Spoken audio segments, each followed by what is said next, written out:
I'm searching for the truth. I want to know the truth behind my daughters. She was a wonderful person. She was kind-hearted. Yes, the fingers and teeth were removed. When she smiled and when she laughed, she had a way to make that. Who killed her and why?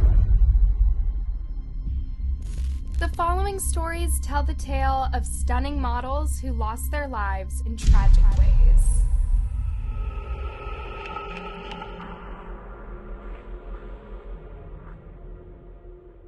Radha Atif, known as the girl with the blue eyes, was a Maldivian Vogue model. Not only was she beautiful, but she was smart and had a lot of intelligence and was determined to have a career in medicine. She wants to take care of people. Fits in with her caring personality. Yes. She was attending college in Bangladesh and was projected to have a very successful career. But all of that came crashing down when she was found dead in her dorm room. She was just 21 years old. While police claimed she ended her life, there were signs that led others to believe that she had been murdered. Her grief-stricken family was left behind to piece together what happened. Radha's father, Mohammed Atif, was convinced that his daughter was murdered. He didn't believe that she would hang herself and insisted that someone had staged her suicide. He hired a lawyer and began to fight for answers. I could not believe that she would hang herself or she would herself or anything like that.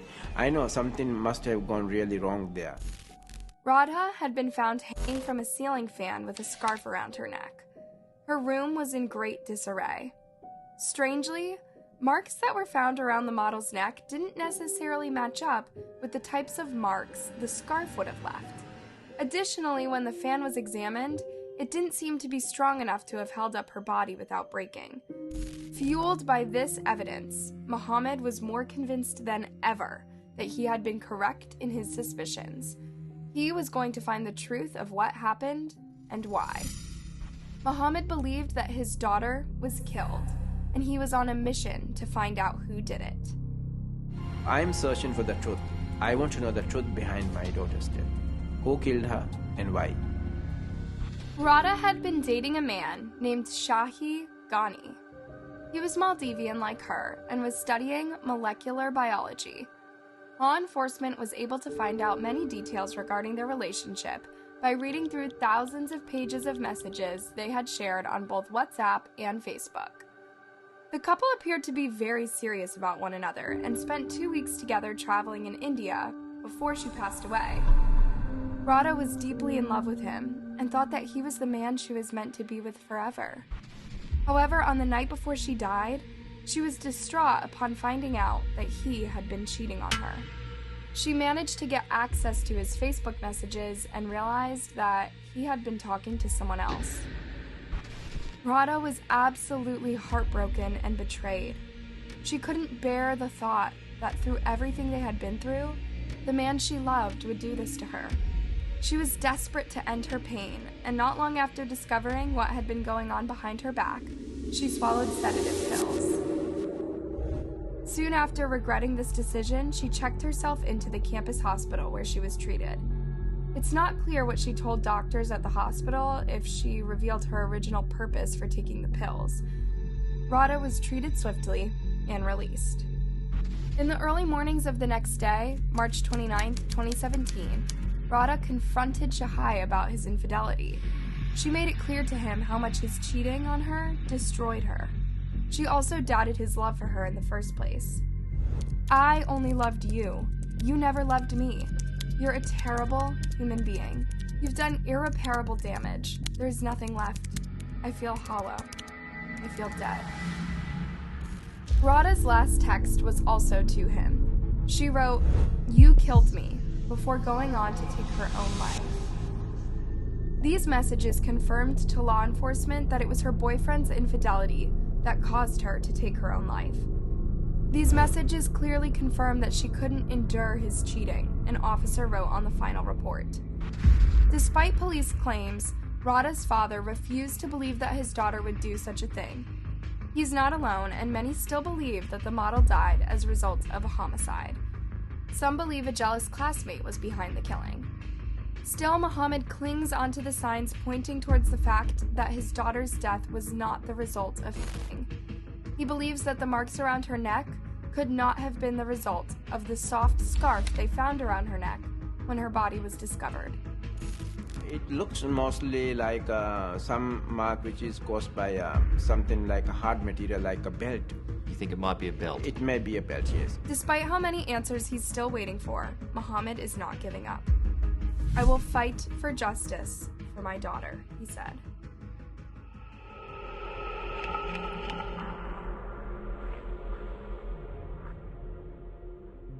Jasmine Fiore was a beautiful model from Bonnie Doon, California. She made her money by working at different parties, doing shows in Las Vegas, and being in commercials.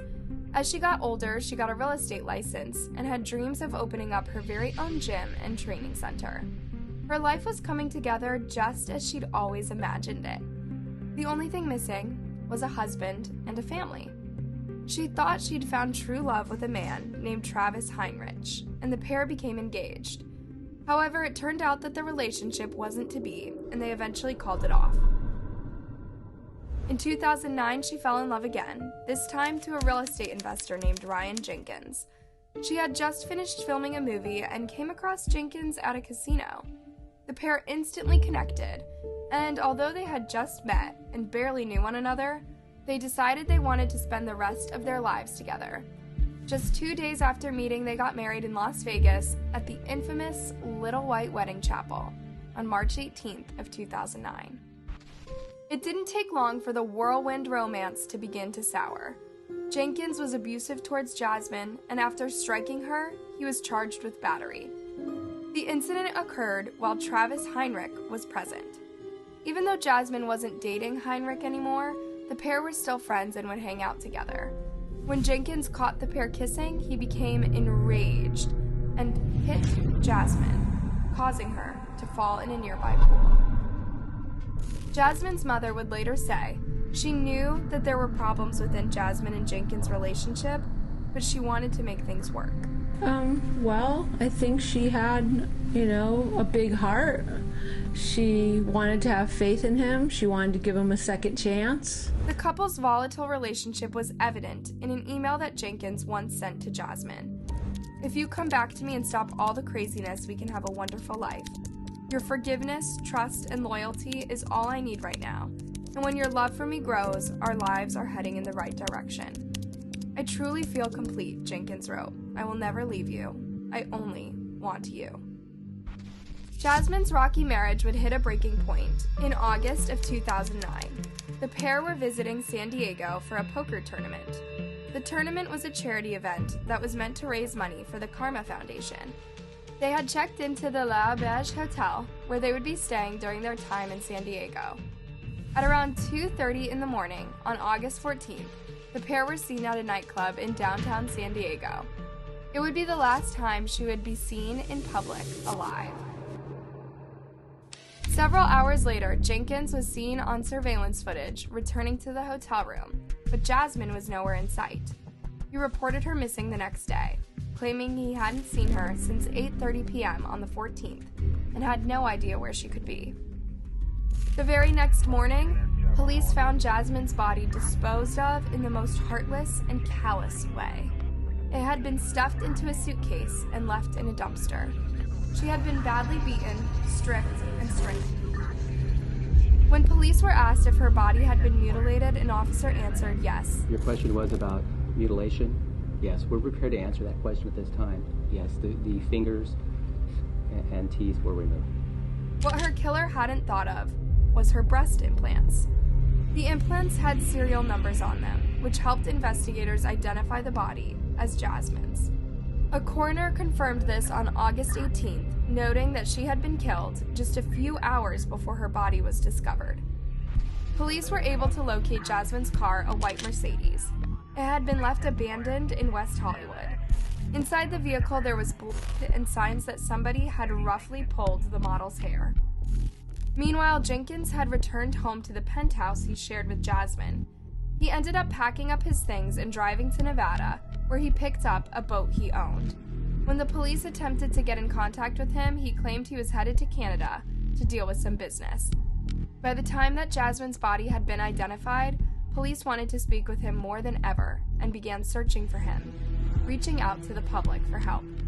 The white 2007 Mercedes-Benz CLS 550 with paper plates is still outstanding, and we continue to ask the public's support in assistance in locating that vehicle. Chief Thomas Monson said at a press conference at the time. Several people reported seeing Jenkins driving his black Mercedes. He was towing a boat behind him and was going towards the United States and Canadian border. Police were soon able to locate the vehicle in Washington, along with the empty boat trailer. The vehicle's engine was warm, indicating that it recently had been on, but he wasn't there. At this point, Jenkins hadn't officially been charged with any crime, but he was certainly a person of interest, and Canadian border officers had been told to watch out for him attempting to cross over. By August 20th, police had enough evidence to charge him with Jasmine's murder, and a warrant was put out for his arrest. Despite precautions, he managed to cross over into Canada before this point. On the same day that a warrant was put out for his arrest, Jenkins attempted to call his father, but because he was in the airport at the time, his father wasn't able to talk to him. At around 6 p.m. the same day, Jenkins and a young blonde woman that was later identified as his half-sister, Elena Jenkins, checked into a hotel in Canada.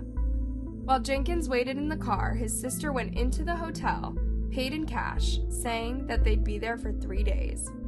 Hotel management believed that the pair was acting strangely. While Elena was perfectly calm, her brother appeared stressed and exhausted. When they didn't check out of the hotel on the morning of the 23rd, the manager decided to check on the room. After knocking and getting no response, he opened the room and went inside. It was there that he discovered Jenkins had committed. The man was hanging from a clothes rack with a belt around his neck. He left a will on his computer and a note in which he claimed to have cared for the woman he brutally murdered. About half of the letter described how much he loved her, and in the same breath, he would talk about how frustrated she made him and how he felt very jealous about some of her relationships, and that frustrated him immensely, said Sergeant Bill Kahonek. Now Jasmine's loved ones are left to tell her story and ensure that her bright light is never forgotten. Jasmine's mother says her daughter's energy was infectious. She was a wonderful person. She was kind-hearted. She was thoughtful. She was adventurous. She was strong.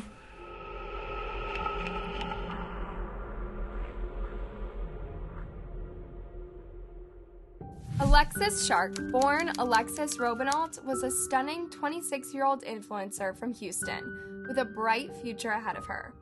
She was very close with her family, was known for being beautiful, generous, and a deep thinker. She liked to travel and could make friends very easily.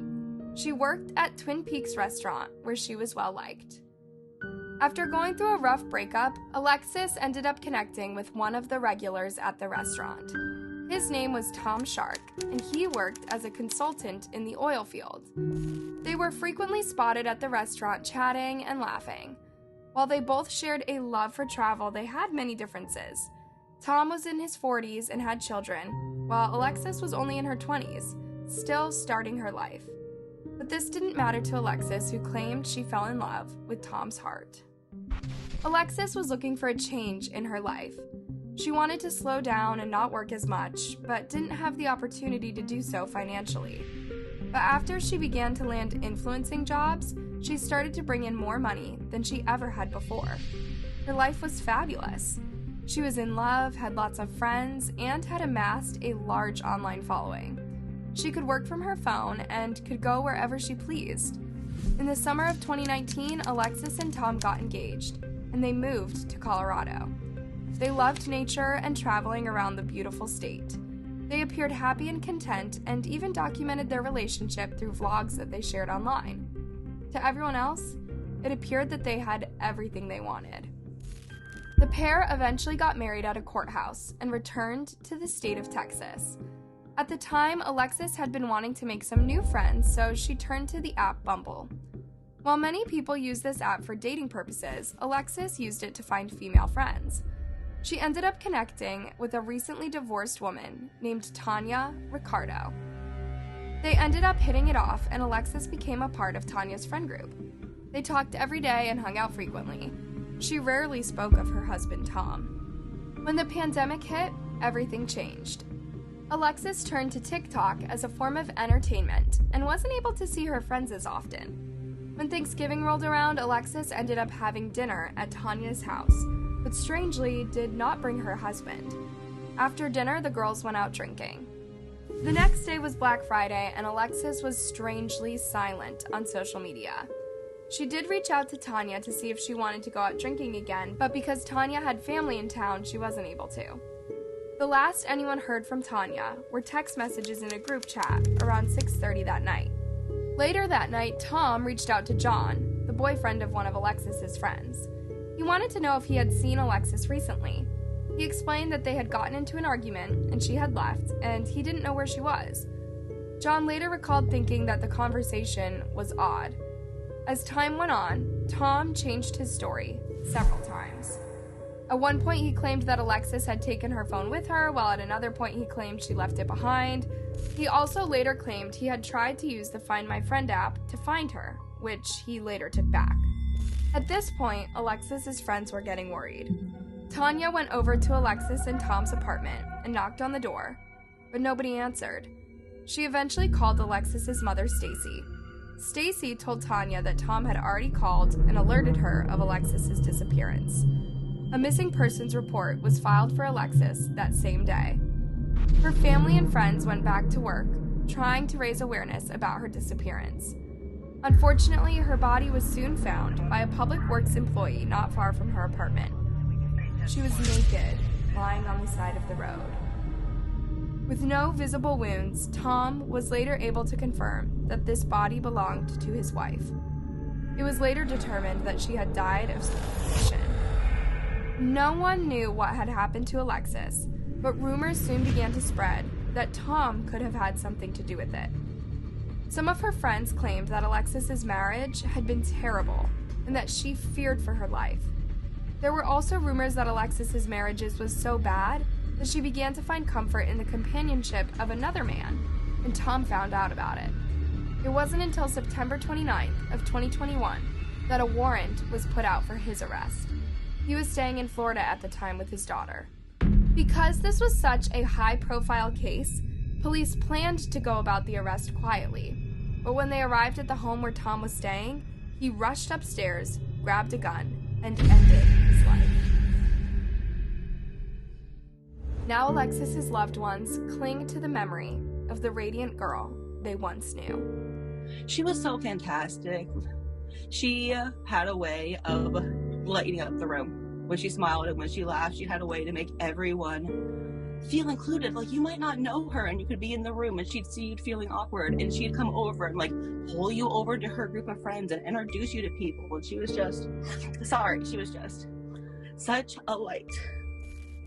Thanks for watching. Please click the like button and sleep tight.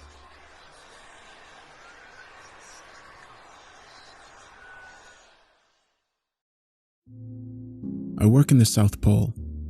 I'm aware that sounds exciting, and it truly is, but it's a difficult job with taxing hours. We were sent to the middle of Antarctica, with 1,000 miles of snow and ice on all sides. We worked a solid 7 to 5, and with a lack of recreation, we typically do 18-hour days. However, we do have slow satellite Wi-Fi, which is what keeps me sane during those long days. Regardless, all this wasn't the problem. The problem was the sheer atmosphere of oppression. The whole place didn't feel right. Many of the facility is subterranean, with covered heaters atop the roof and an entrance into a cement stairwell. The bunker is what you'd expect: gray, concrete square with men and women's bunking areas, and a few couples' rooms. A large bathroom facility with the shower and toilet stalls, plus 3 labs and a fully stocked cafeteria, all with no windows. There was a medical bay and 2 rooms with couches for therapy. After the double-section entrance was the rec room. It had a pool table and a bar. The wall was knotty pine wood paneling like from the 1970s. The rooms were all attached by a long, dingy hallway. including 2 offices with desks and chairs. I spent most of my time there. Atop the station was an observation deck, reachable with a ladder, with windows where we could see and hear the outdoors, but we usually only went up to smoke since it was nearly as cold as outside. The whole place was poorly lit, fluorescent lights and a few lamps in corners, but overall, it looked like a dingy green underground cement hell. Outside is exactly what you'd expect from Antarctica. Snow for hundreds of miles in all directions. If you have a fear of open water, it feels like that, except you have to walk in it. I was a little surprised as to why they invited so many on this peculiar expedition. There were 12 of us total. Usually 6 would suffice, all professors in our field. However, the range of work each of us did was surprising. Typically, it would be a singular field of study to accomplish a common goal, but on this expedition, there were several different professions. The first was an older Finnish gentleman, a medical doctor who was skilled in healing injuries in frozen climates. The next was a physicist who was as surprised as us to be in the South Pole, for their work is often theoretical, and when in practice requires a team in and of itself. The next 2 were a British husband and wife team, both geologists. There were 3 men in their 30s for maintenance and driving, specialized in sub-zero conditions and masters in any repair field. Also, there was a biologist, a young black lady who wore her hair in a bun and kept her lab coat on at all times inside. She was all work and no fun. Then there were 2 therapists. Yes, therapists. The first is what you'd expect, a middle-aged lady with blonde bangs and a clipboard, always wearing a warm smile. The other, well, he was a tall, lanky fellow. He was gaunt, and his hair was jet black. Honestly, I had no idea why he would be a therapist. I myself was intimidated to even say hi to him. I never saw anyone join him in therapy unless he specifically asked them. I usually tried to avoid him. There was another man who I assumed was the cook, until I saw we had to make our own meals. He was an odd, mousy-looking fellow. He didn't speak to anyone, and when I tried, he would simply ignore me. I maintained that he would be my favorite person on this expedition, since he kept 100% to himself. Me? I was the chaplain. Yeah, I know what you're thinking.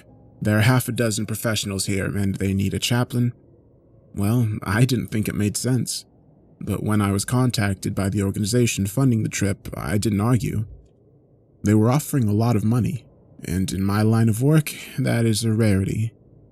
The expedition was to be 6 months, and we were to each conduct specific experiments. I don't know what the others were assigned, but I was to journal on the religious implications of the expedition and provide any counsel for all the other participants on the trip, of any sect or faith. The counsel assignment I didn't have a problem with, but the journaling? That's the kind of thing college freshmen journal on in Theology 101.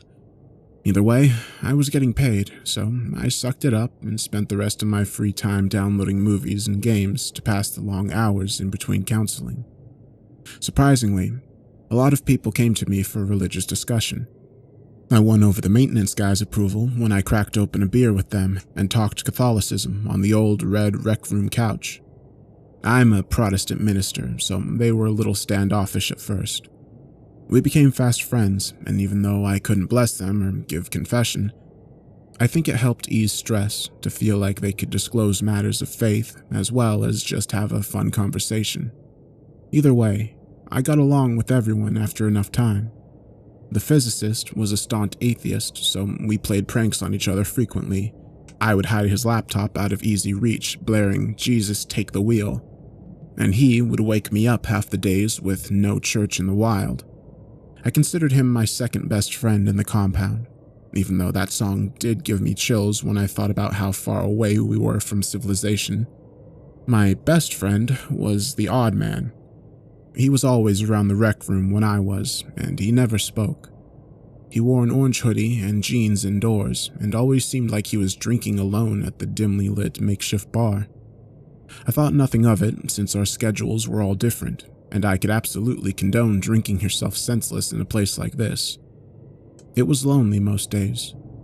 We did our own thing at our own stations, often eating lunch there, frozen meals or MREs usually.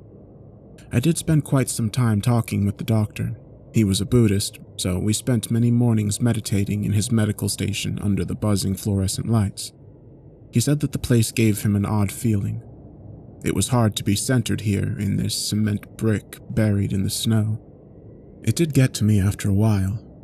When I was alone and the lights were quiet, I swear I could hear whispering. After one particular incident, where I swore I heard clear words, I started wearing headphones. They helped quite a bit with filling my ears with noise and blocking out the outside world. Once a week, supplies were dropped in from the coastal base hundreds of miles away. We restocked the cigarettes, whiskey, and other non-essentials like food and water. I say that to point out whoever was paying for this was dropping serious money. I never met the main client, rather I was contacted through their representatives.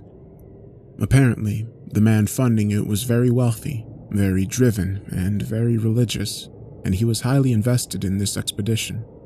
He wanted a success, but no one knew his goal with this ordeal he was funding. Also, once a week we would get out in the Snow Rover, a giant SUV that could ride over snow and ice. We would take a sample of the ice and examine the previous dig site from the last crew. I cannot imagine the crew that had come all the way out here to build the facility, but I bet they got paid crazy money.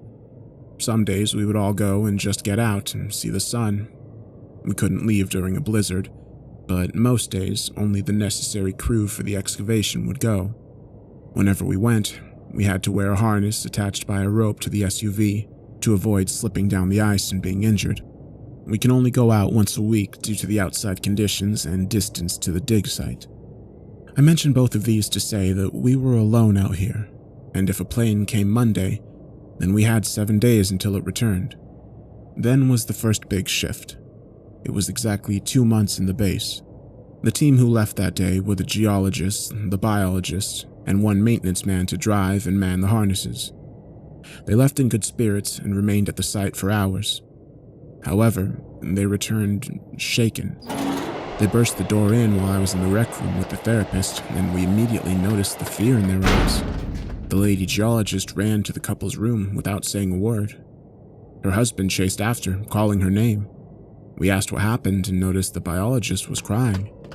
The other therapist entered the room like a ghost, and without a word, he ushered her into his office and closed the door. The doctor burst out and boomed, "What on earth is going on?" I don't know, said the first therapist. She was anxious, as was I. "Where's Jack?" The maintenance worker who drove the SUV. "Wait, where's the car?" I inquired. Opening the door to the outside, I saw nothing but our flag, a long set of footprints and miles of ice gleaming in the sunlight. We sat for what felt like hours in the rec room, all of us who didn't go on the field expedition, that is. The others were in the tall therapist's office. Panicked voices could be heard behind the doors. Finally, they all exited. The geologist went into their room without saying a word. The biologist sat on one of the empty folding chairs. The therapist stood behind her, hands on the back of her seat. She had clearly been crying since she returned. We got there ahead of schedule, she started, gathering her composure. The dig site. We arrived at 0700 instead of 8, so we got to work early. At first, all was fine. Jack was in the SUV, minding the harnesses. I was chiseling away at a small patch of ice when I heard the others call down from below. We looked at her, hanging on her every shaking word. She continued. I slid down to the base of the hole, about 30 meters down, I think. They had struck a hard surface. We all dug together and pulled out a massive lockbox. Immediately, we assumed it was left from the last dig, but the design was old. It looked like something from World War II. It was heavy and sealed shut. We tugged the rope to signal Jack, but there was no response. We started calling out for him, but he never called back. We couldn't see him from our vantage point.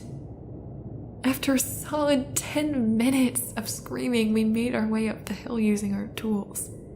We used an extra length of cord to pull the box up. It took all 3 of us, but we got it up. When we reached the top, Jack was nowhere to be found. We searched the perimeter for well over an hour, but with maximum visibility we would have seen him. We checked for holes in the ice and signs of footprints, but his earlier tracks never left the side of the SUV. We loaded the box in the back and kept searching. We noticed something then, something we absolutely should have seen already. When we climbed atop the vehicle for a better vantage point, we saw a massive single message in the snow. Run. We looked at her in disbelief. The mutual feeling of sympathy and that I could have searched better people tend to have.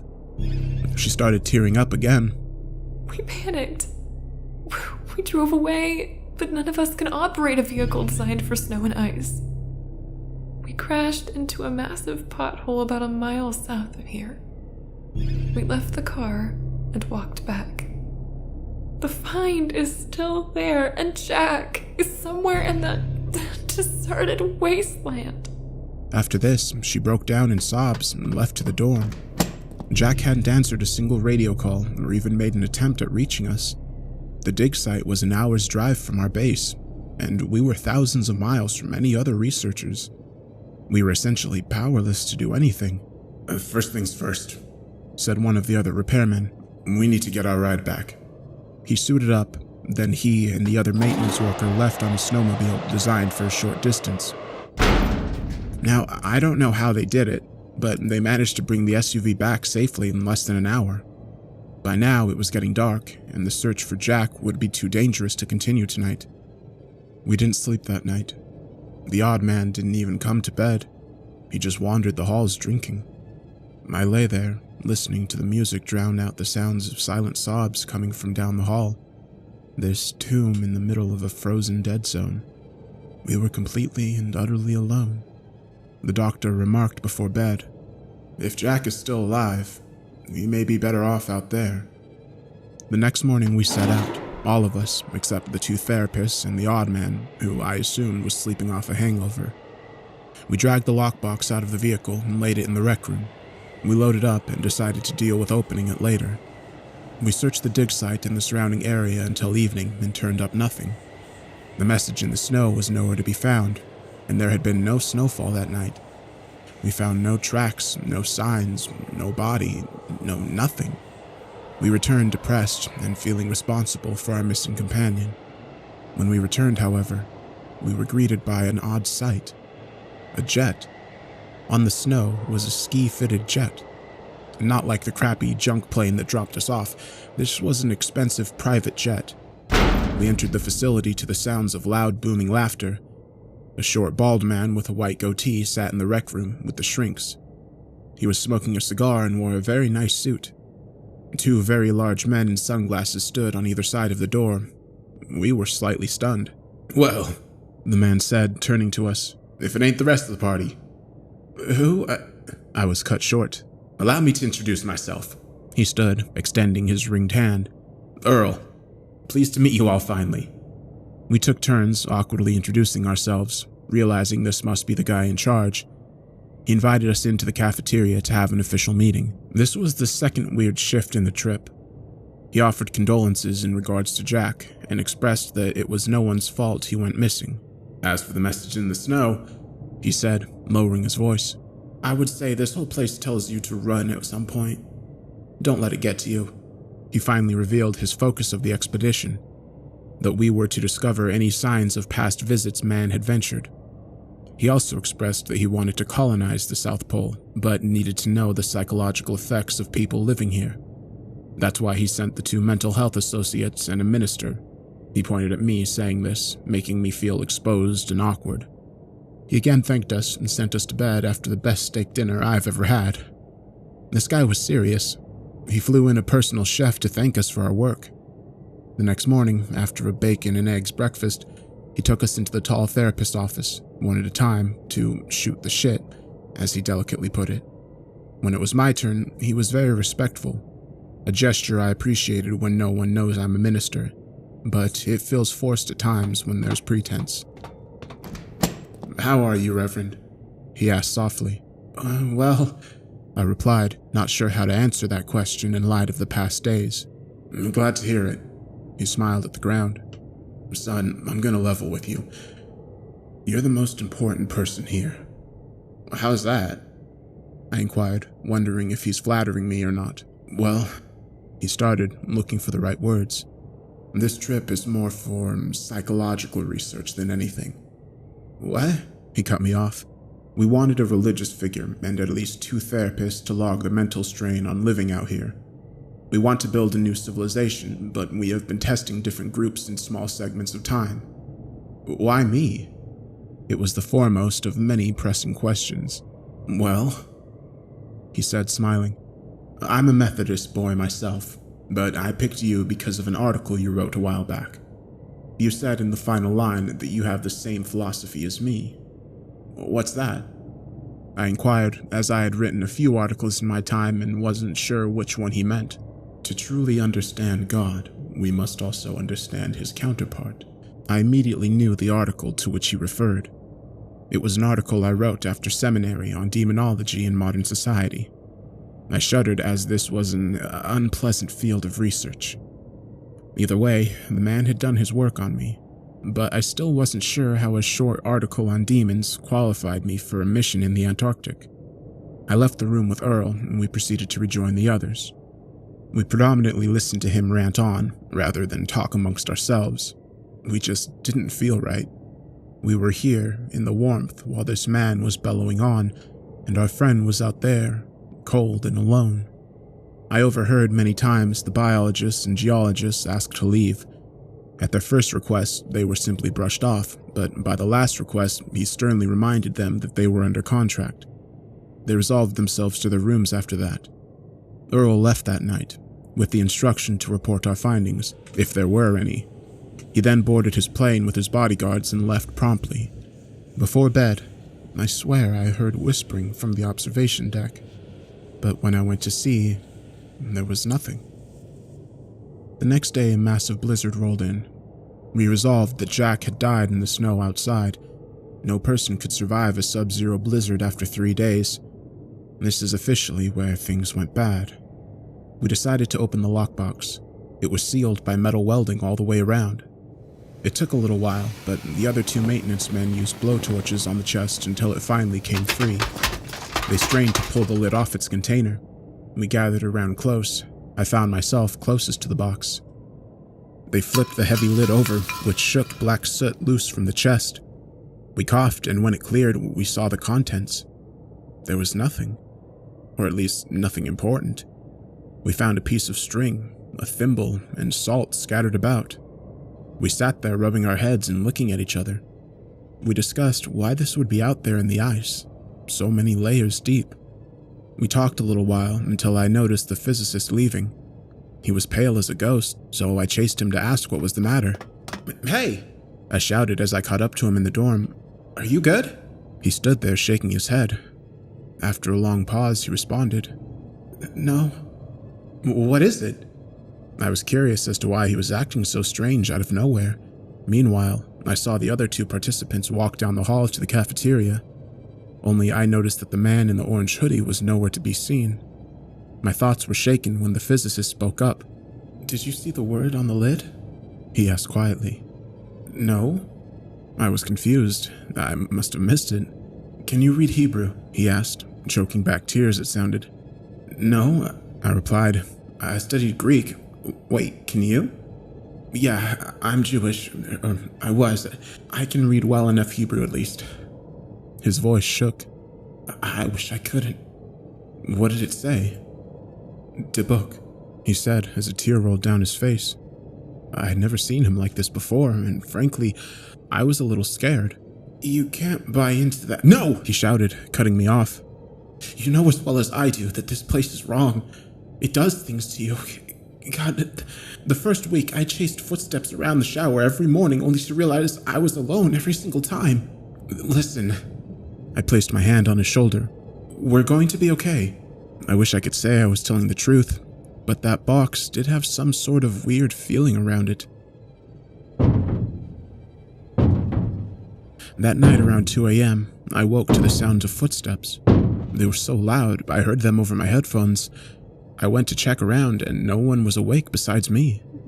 I heard soft sobbing from the couple's room, but I knew better than to disturb them. They had it pretty rough right now. As I returned to my bunk, I walked by the cafeteria and caught something awful. I turned to see the most horrendous sight I've ever seen. All the chairs and tables were scattered and flipped. Food was smeared all along the walls and ceilings, and utilities and appliances were scattered about. In the center of the floor was a massive rusted steel cross, and nailed to it was Jack. He was soaked head to toe in blood, and his eyes looked as if every vein had burst. Barbed wire covered his arms and legs, and nails were driven through his wrists and ankles. He was bald and thin, and when we made eye contact, he shook violently. Then he screeched through spattering blood. Belfort! Now it was my turn to lose control. I fell backwards and slid on the tile. I must have been screaming my lungs out, for everyone poured into the hallway, asking in confusion what was happening. I had urinated. I pointed to the cafeteria through tears and panicked breaths. The inside was totally normal. Nothing was out of place. No cross, no Jack, no destruction. The last thing I remember was showering and opening a bottle of Jack. It was only 3 hours later I awoke in the rec room, covered by a blanket. Jane, the therapist, was asleep on the opposite couch. She was sweet through all of this, and I'm sure she was disappointed in my lack of professionalism. I was still drunk when I stood. Everyone was still asleep, and the blizzard still blasted our compound. I wandered the hall and heard sobbing from the couple's room again. I realized in my stupor that they may need help. I knocked softly on the door, but the crying continued uninterrupted. Before I could knock again, I had to resolve myself to the toilet. I ran and vomited into the bowl, now feeling slightly more alert. As I stood wiping my mouth, I caught the brief glimpse of a figure leaving the bathroom. It was dark and tall, but I couldn't catch any more details. I finally had enough and returned to my bunk. I fell into a restless sleep that night, but I slept nonetheless. I woke the next day to someone shaking my arm. "Wake up!" My vision focused to see one of the maintenance men. "Power's out, and people are missing." I stood groggily. He turned to the hallway, where I could hear voices in the cafeteria. I saw the only other person in the room was the physicist. He was facing away towards the wall. "Come on," I slurred. He didn't stir, he just laid there. I only left because I saw him breathing. I walked into the cafeteria. It was lit by emergency candles on the tables, where I saw the biologist, Jane, the doctor, and the 2 maintenance men. Counting me, this was less than half of our original group. They turned, and the other maintenance man said, "Well, look who it is. You gonna scare the hell out of us again?" I didn't smile or disagree. I just sat beside the doctor and asked where the geologists were. "They won't answer the door," Jane said, her age truly beginning to show in her tired, drawn eyes. "The other therapist as well is missing. We're going to leave," chimed the biologist. "As soon as the blizzard dies down. Fuck their contracts." "How? We're 1,000 miles from the nearest base." I felt bad for saying, but I didn't want to risk certain death for a little cabin fever. "Well," chimed the man who woke me, "we have a massive sled we'll load with every tank of gas. Then we just have to get within 50 miles of the nearest base to be within radio contact. We have GPS. We'll drive in shifts. We'll take our time as to avoid pitfalls. Is this agreeable?" I asked the doctor. Everyone nodded in agreement. "In that case," he continued, "I suggest we spend the next few days together, hoping the missing members return, and if not, then..." I spent the next day sitting in a daze. I had no clue why we were all so distraught. We all layered up in the dark and hunkered down. We made small talk in an attempt to fill the void. The dancing candlelight played tricks on our eyes, and the dark was oppressive. The 6 of us sat there, just sitting, just waiting. Finally, around 6 p.m., Jane suggested we check on the geologists. We stayed close down the hallway, and we heard the sobbing. It was softer, but still present. Jane knocked, waited, knocked again. Then she shouted she was coming in, but the door was locked. The maintenance man began pounding his fists and threatening to break in. He took out a kerning and picked out a key. It fit the door, and he slowly opened it to the bedroom. Inside was a nightmare. The first thing I noticed was the blood. It was everywhere. The walls, the bed, the ceiling, the floors. It covered the lamp and bathed the room in deep red. On the bed was the male geologist. His eyes were wide open in shock and his mouth hung agape. His throat was torn out and his legs were chewed to the bone. His wife sat beside him with her back to us. She turned, covered in blood herself. She was crying and chewing. She sputtered the bloody meat while sobbing. Her expression turned from sorrow to one of pure, unadulterated rage. She contorted her mouth to scream, but only a hoarse gargle and bits of flesh came out. The maintenance man closed the door and we all panicked in unison. "Get the door!" The doctor shouted. We followed him to the kitchen and pulled tables in front of the door. We piled enough furniture to board that animal in her cage. We returned to the rec room. Everyone was crying and Jane was in the fetal position, shaking uncontrollably. "We leave tomorrow," huffed the doctor in between shudders. The blizzard still raged outside. I swear, at times, the wind was so loud it felt like it mocked me. I must have fallen asleep at some point because the massive blast woke me. I looked up to see the others jumping to their feet. We got ourselves to a ladder and climbed to the observation deck. Outside, we saw blackness expanding, all except for a large patch of light a few meters away. Through the white-out conditions, we could make out fire. The SUV was in flames. Gas tanks stacked around it. Atop the flames was a person. Upon closer inspection, I could see it was naked and dancing. Oh, God. The biologist lifted her hand to her mouth. Jane? It was Jane. She was naked and being burned by the flames. Her howls echoed through the dark storm. We watched as the fire consumed her body. She shrieked and screeched until she finally fell, remaining silent. We walked downstairs feeling hopeless. We sat in the dark of the rec room. No one spoke until morning. The physicist was still in bed. He was trying to ignore everything, but at this point, I knew he was too far gone. The footsteps were loud in the unoccupied rooms, but at this point, I had given up. We huddled in blankets and coats against the wall. We sat and we cried. A candle in front of our feet was the only light source. I closed my eyes tight so not to see the dark shadow pacing the room in front of us.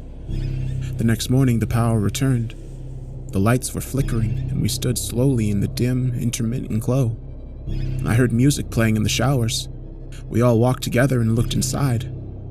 Within was the song "Jesus Take the Wheel" being played on loop from an MP3 player. We walked into the dull gray room and saw the physicist naked, sitting on the floor in front of the iPod player, blood appearing to be running into the drain beneath him. He slowly turned his head to me. He held up his left hand to his lips and hissed a long shh. With the other hand, he lifted his bloodied, mutilated genitals. He closed his eyes and smiled a large, toothy smile. He whispered behind closed teeth, "I like this song now." "God," said the doctor. He slowly approached the bloodied man, attempting to keep him calm. He continued, "It's okay, I'm here to help." The physicist snickered again, eyes still closed and teeth still bared in a snarling grin. As the doctor got close, the man screeched with inhuman volume and sprang forward. He tackled the doctor to the ground and sunk teeth deep into the old man's jugular. Blood ran down both the doctor's neck and the physicist's teeth. He stood, turning his violent intent to us. The doctor sputtered blood and choked for air. As the brooding man crouched to leap, a loud bang filled our ears. I fell to the ground in agony. The screeching in my eardrums was unbearable. Finally, it cleared, and I saw the physicist now laying dead in a pool of his own blood. His head was a circular wound that bore all the way through his skull. One of the maintenance workers was holding a smoking pistol. We were 4 now. Me, the biologist, and the other 2 maintenance workers. The rest were now all missing or dead, although the power to the station was down, thus ruining our chances for radio or Wi-Fi. We all paced and cried and panicked for hours until finally one of the maintenance men spoke up. "Our only chance of survival is to fix that dish." We looked at him and silently knew he spoke the truth. The outside was still completely whited out from the amount of snow and wind. "I'll go," spoke one of the men. "We'll go together," said the first. The biologist and I knew we could not argue. We watched them in their coats leave into the unforgiving blizzard. We waited for what seemed like hours, searching for radio signals and Wi-Fi. Finally, they came back. We smiled for the first time in a while and prepared for the men's return. We sat and waited, and waited, and waited. We didn't say anything, but we knew. We knew we were the last. She fell asleep in my lap after we cried ourselves tired. Before I closed my eyes, I swear I heard the giggles of a child. I woke sometime later. I was utterly alone. I yelled for the biologist. I searched each and every room until I found the last thing I wanted to find. I found her in the observatory. She wrote a lovely note about wanting to see the outside world before she died. In her arms was an empty syringe that I guess she used to end her life. Her eyes were blank, staring into oblivion. I left her in peace. Now, the reason I write this in my probable last moments of clarity, the reason we were brought to this frozen hell only to die, the reason I'm sending this out before I put an emergency flare gun down my throat. I returned to the office I had been using. I was hysterical. I saw my reflection in the display mirror and noticed my eyes were totally black. This sight brought me to smash the mirror. I sliced my knuckles, which rocked me back to reality, and in my second of clarity, I noticed the slip of paper that fell from the shattered pieces. It was a note with a picture attached. The note read, "If you're reading this, then I hope it isn't too late. This place is not what you think. The man in charge is not a religious kook. He is much more dangerous. By now, you may have found that undiscovered lockbox. In it, you found some trinkets to spook you. There's probably a minister with you to comment on the materials as evil. This is their set and setting. That black dust that flew out? It wasn't dust, and it wasn't evil. God, these people don't want to colonize. Ever wonder why you're so far away from any other bases? This is a weapons testing facility. You have unknowingly been testing compounds for a private company. This particular compound is an untraceable, psychosis-inducing strain of pathogen that is meant for world leaders. The concept is to have the enemy kill itself. If you breathe the black dust, then it is too late. All you can do is attempt to get this message out. But do not trust the maintenance men and do not trust the tall therapists. They are working for Earl. They will disappear without a trace shortly after his visit. They've logged your behavior, so even if the blizzard, which I assume you're already in, subsides, you'll be found and killed if you escaped. I'm so sorry. I lost my entire team. I wish you never would have come. I'm sorry, Dave." The picture attached was what I assume was the previous team. In red ink, a man circled and labeled me.